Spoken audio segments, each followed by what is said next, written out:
다른 예방 방법은 없을까요? 진짜 어려운 건데 분노의 상황을 안 만들어야 돼요.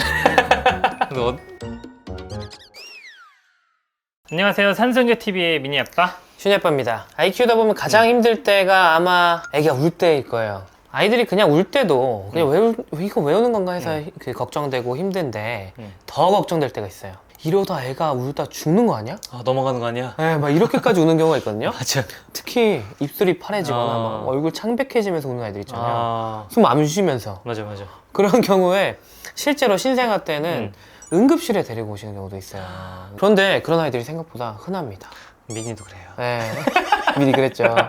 이렇게 생각보다 흔해요. 흔하고 별 문제가 안 생깁니다. 근데 이거를 호흡 정지 발작이라고 해요. 아, 근데 이름이 좀 무섭다. 네, 이제 호흡 정지. 발작까지. 호흡 정지, 발작. 이러니까 진짜 무섭긴 한데 들여다보면 사실 큰 문제는 아니다.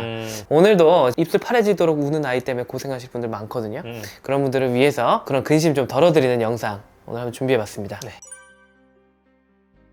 아주 맞아요. 막 아기 때는 별로 그런 일이 없었던 것 같은데 조금 이제 목소리 커질 때? 맞아.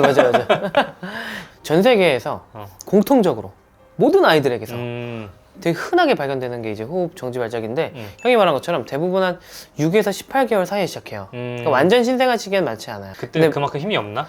아니 근데 문헌에는 6에서 18개월 사이 일어난다고 돼 있지만 신생아 도관제실에서 일하잖아요.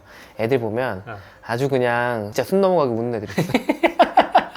진짜 그때도 파래진 애들이 있기는 해요. 맞아요. 신생아 때도 있기는 합니다. 보통 경과는 만 6세가 되면 좋아져요.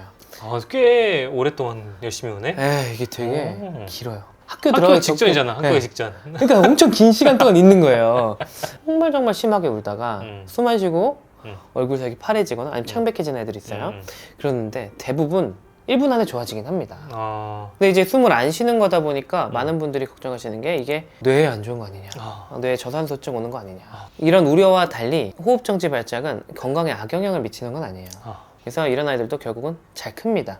쉽게 얘기하는 거는 장기적인 어떤 후유증에 관련된 이야기지만 지금 당장 너무 힘든 문제잖아요. 그러니까 보기가 힘든데. 네, 그래서 이건 별다른 위로가 되지 않는 것 같긴 해요. 그럼 도대체 왜 별다른 이유 없이 그렇다면 뭐 때문에 그런 거예요? 이게 원인 잘 몰라요. 아, 그래? 근데 사실 이게 의학이 약간 이런 게 장기적으로 후유증이 안 남는 어떤 증상에 대해서 연구가 잘 안 되잖아요. 시간 지나면 좋아지는 건데 연구를 굳이 뭐 힘들게 해야 되냐, 이런 의학하는 사람들은 그런 마인드가 있어요. 그래서 그치. 원인을 잘 몰라요. 아마 자율신경계 이상은 아닐까. 왜냐면 울다가도 숨 차면 숨 쉬어야 되잖아요. 이게 자율신경계가 이제 조절을 해줘야 되는데 이거를 잘 못하는 것 같아서 자율신경계 이상 같다. 아직까지 발달을 잘 안 됐구나. 그냥 우는 게 짱 센 거야. 그래서 명확히는 몰라요. 근데 한 가지 연관된 거는 빈혈이 있는 아이들한테 좀 더 흔하대요. 그래요. 좀 더 몸에서 저산소증이 빠지기 쉬운 상황이니까 빈혈이랑은 좀 연관이 있는 것 같다라고 그 정도 알려져 있습니다. 그런데 이제 이런 뭐 몸을 들여다보는 검사들을 안 해봤지만 정황 증거들은 있어요. 호흡정지 발작이 나타나는 상황은 공포, 분노, 이런 약간 극단적인 감정의 상황에서 나타나거든요. 그렇기 때문에 이런 감정 상태나 아니면 기질인 것 같아요. 기질과 연관이 크다, 이렇게 생각을 하고 있습니다. 아까 빈혈 얘기를 했잖아요. 네. 근데 우리가 항상 잠 안 자도 빈혈, 밥 안 먹어도 빈혈, 창백해져도 빈혈, 다 빈혈이라 그러니까. 근데 우리가 평상시에 집에서 아이의 빈혈이 있는지 없는지 알 수가 있어요? 집에서 하는 건 쉽지 않아요. 그쵸. 요즘은 동네 소아과 가도 빈혈 검사 가볍게 해주거든요. 간단하게 일단 피 한 방울로 음.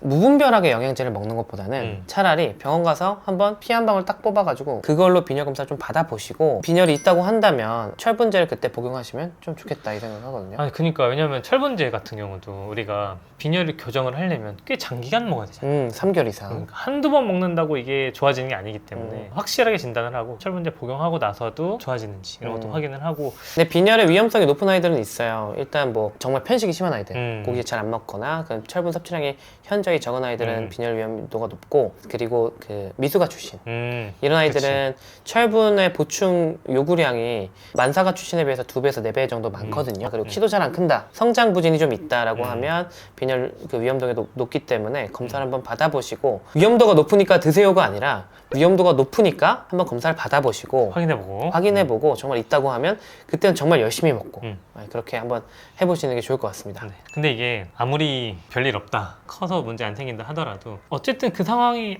안 생기는 게 좋을 것 같긴 하거든요. 그렇죠. 다른 예방 방법은 없을까요? 진짜 어려운 건데 분노의 상황을 안 만들어야 돼요. 근데 저도 이제 예방법들을 이제 찾아보면 배고프지 않게 너무 지치지 않게 해라. 그렇다고 그러면 간식을 계속 줘야 되나? 그러면 또 비만의 위험도가 있고 근데 너무 강한 훈육을 하지 마라 라고 해요.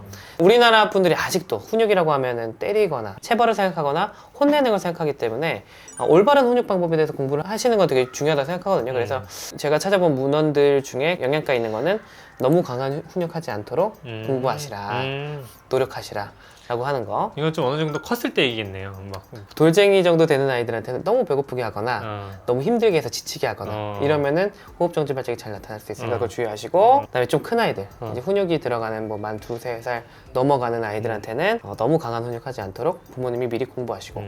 근데 이것도 되게 극단적인 상황일 것 같아요. 배고프다는 게 그냥 조금 배고프다 이게 아니고 계속 굶기는 약간 그 정도 상황이지 않을까. 근데 만약에 아이가 이렇게 호흡정지 발작을 해서 울고 있다라고 하면 그때는 좀 하셔야 될 게 있어요.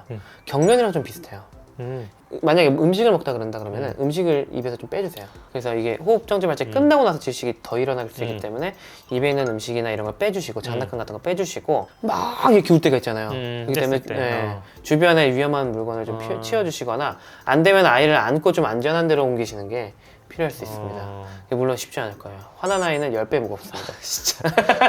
근데 괜히 오냐오냐 키우게 될까봐 또 걱정이 되네. 그래서 좀 어려운 것 같아요. 이게 아이의 마음을 좀 받아들여줘야 되는데 오냐오냐 키우지 않으면서도 어느 정도를 지키면서 이렇게 좀 해야 돼서 부모님이 육아 공부를 하는 게 호흡정지 발작을 막는데 중요한 방법이 되겠다 이렇게 생각을 합니다. 근데 또 100% 다 막을 필요는 없으니까 네. 너무 스트레스 받으실 필요는 없을 것 같아요. 네. 대부분은 다 괜찮고 금방 좋아지고 할 텐데 혹시 그래도 어디 문제 있는 건 아닌가 의심을 할 만한 상황 이런 게 좀 있을까요? 네, 일단은 기저질환 있는 아이들은 주치의 선생님하고 상의를 좀 해봐야 돼. 일단은 청색층이 되게 잘 생기는 질환들이 보통 이제 심장병이 있는 아이들, 심장 질환 있는 것과 청색층이 연관이 있는가 이걸 봐야 될 수 있고요. 그 다음에 신경계 이상이 있는 아이들은 호흡정지 발작인 줄 알았는데 그냥 발작일 수도 있거든요. 경련. 그럴 수 있겠다. 네, 그래서 신경계 이상 있는 아이들도 주의해야 되고 호흡기에 문제 있는 아이들은 숨쉬기 원래 힘든데 울어야 되는 상황에서 숨이 차서 정말 청색증이 올 수도 있어요. 그래서 이런 기저질환이 있는 아이들 같은 경우에는 혹시 가지고 있는 지병과 청색증이 연관이 있거나 아니면은 지병이 악화된 건 아닌지를 좀 상담을 받아볼 필요가 있고요. 보통 1분 안에 끝난다 그랬잖아요. 근데 1분 이상 청색증이 계속 지속된다. 네, 너무 길다. 아니면은 뭐 울음이 아니거나 뭐 호흡곤란 같은 게 동반돼 있다. 아니면 얘가 그냥 우는 줄 알았더니 울다가 갑자기 의식을 잃었다. 이런 경우에는 다른 이상 때문에 생긴 뭐 경련이나 호흡 질환 때문에 생겼을 가능성이 높기 때문에 이럴 때는 병원에 가보셔야 됩니다. 진료하는 입장에서도 좀 답답할 것 같아요. 말로만 들으면 굉장히 좀 주관적인 게 될 수밖에 없잖아요. 특히 이제 부모님 입장에서는. 그래서 저희가 이제 경련할 때 꼭 해야 될 것 중에 하나가 동영상을 찍으라고 말씀하셨는데 이것도 혹시 너무 자주 그러거나 긴 거 같거나 이러면은 평소에 좀 영상을 좀 찍어 놓는 것도 괜찮을 것 같네요. 그렇죠. 영상 찍어 주시는 게 굉장히 도움이 됩니다. 그래서 어차피 이렇게 막 울 때는 어떻게 해도 안 되잖아요. 맞아요. 입에 있는 거 빼고 안전한 곳으로 데려다 놓은 다음에 동영상을 조금 찍어 보세요. 특히 이상한 게 있다면. 진짜 애들 우는 것만큼 어려운 건 없는 것 같아요. 너무 힘들죠. 이 호흡정지 발작이라는 게 건강에 문제가 되는 건 아니지만 혹시나 건강에 이상이 있다는 걸 보이는 신호일 수 있으니 위험한 신호가 있다면 병원에 한번 진료를 받으시고요. 이게 정말 이상이 없는 호흡정지 발작이다, 정말 기질적인 문제 같다라고 하면 감정 조절을 가르치거나 우리 부모가 훈육 방법에 대해서, 교육 방법에 대해서 고민하는 게 하나의 해결책이 될 수 있어요. 그렇기 때문에 여러모로 육아 공부를 열심히 하시는 게 이런 상황에 대해서 도움이 될 수 있으니까요. 이게 쉽지 않습니다. 아이 키울 때 어느 하나 쉬운 거 없고요. 아이 키우시는 분들 모두들 힘내시기 바랍니다. 네, 오늘도 저희 영상을 시청해 주셔서 감사합니다. 감사합니다.